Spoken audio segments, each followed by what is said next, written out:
This is an exit ticket that I would have given the students at some point prior to the lesson. This will assess if they can expand brackets using the distributive law, which is the necessary prior understanding for factoring.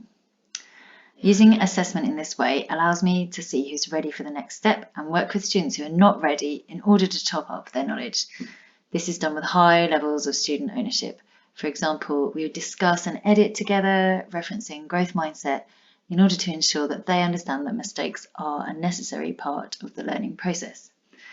And my students are used to using assessment in this way, and its underlying purpose is embedded really deeply in my classroom culture. So as a class, we often discuss the benefits of regular low-stakes assessments, and the students understand that these are not there to test them in the traditional sense, but to allow them to take control over their learning and for us to work together to fill the gaps so they can make progress.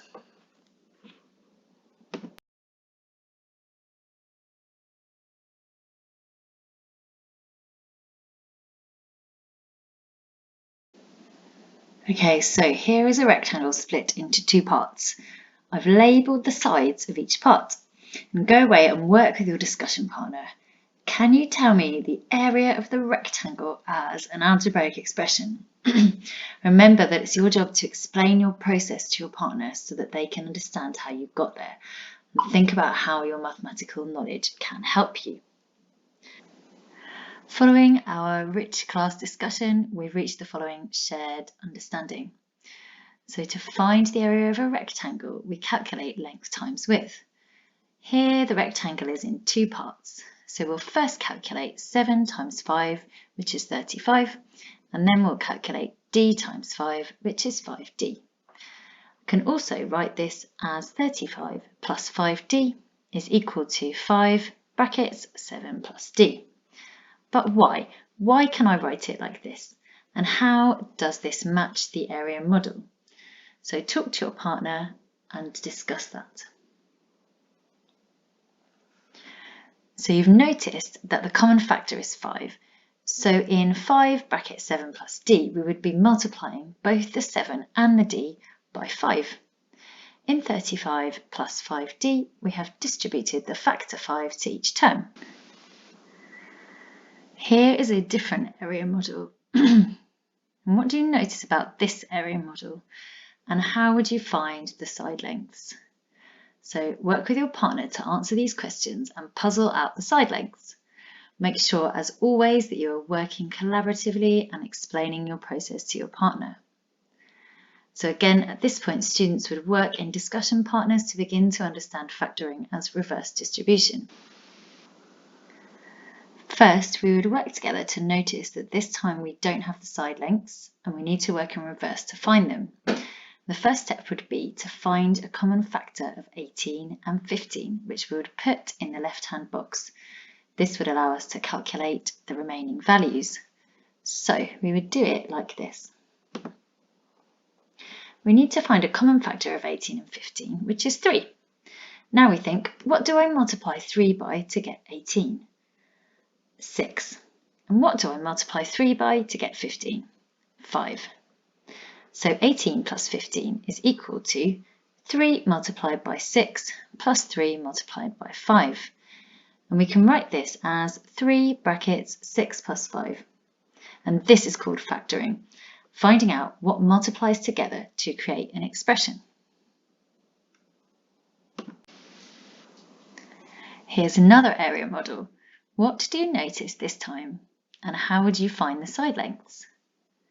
So using the notice and wonder prompt, students would discuss and notice that this time we have an algebraic term in the area model, and that finding the side lengths follows the same process, but this time we have to use our knowledge of algebra.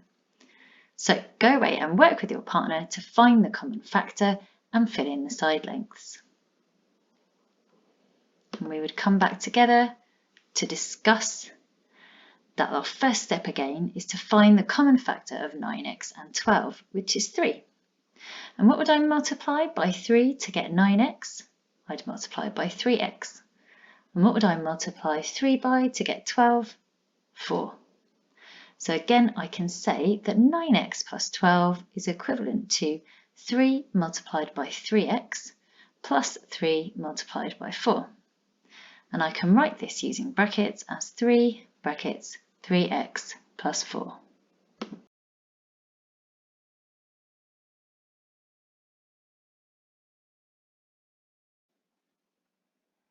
The students would then work to solve the first set of questions which test the core learning point. These mirror the examples we've worked on together but progress in difficulty. For example, here we start with no variables, move to one variable, then two, then to an example where the variable is the common factor. I would always give some examples with representations, then some without. And learners always know that they can draw out the representations for all questions if it helps them. For example, in the questions below where we've moved away from the representation, and these questions also introduce negative numbers.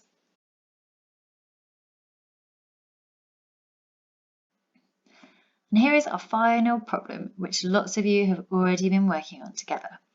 And first, we'll ask somebody who's worked on this problem to explain what they did and how they did it.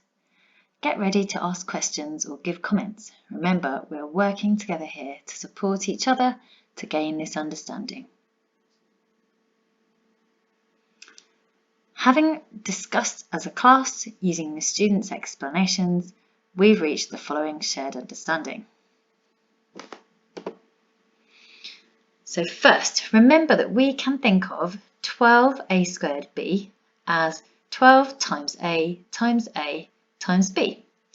And we can think of 6ab squared as 6 times a times b times b. And if we write it out like this, it will help us to see what the common factors are. And there are lots of options for us to choose from. For example, we can choose a common factor of 6ab. We can do this because 6 is a common factor of 6 and 12, and because a and b are in both terms. We then ask ourselves, what do we need to multiply 6ab by to get an answer of 12a squared b? And the answer is 2a. We then ask ourselves, what do we need to multiply 6ab by to get an answer of 6ab squared? And the answer here is b.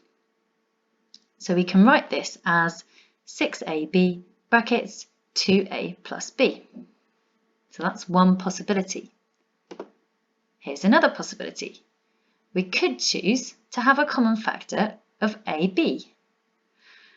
This is because a and b are in both terms. So this time we say to ourselves, what do we need to multiply ab by to get an answer of 12a squared b? And the answer is 12a. And then again we say to ourselves, what do we have to multiply ab by to get an answer of 6ab squared? And the answer is 6b. And we can write this as ab brackets 12a plus 6b. So during our class discussion, we worked out that there are lots of possibilities for how to answer this question, and here are some of them. Everyone has shared their ideas, and we've had an insight into how each person has worked it out, which has allowed us to celebrate how each of us sees the math differently. And that's the end of the lesson.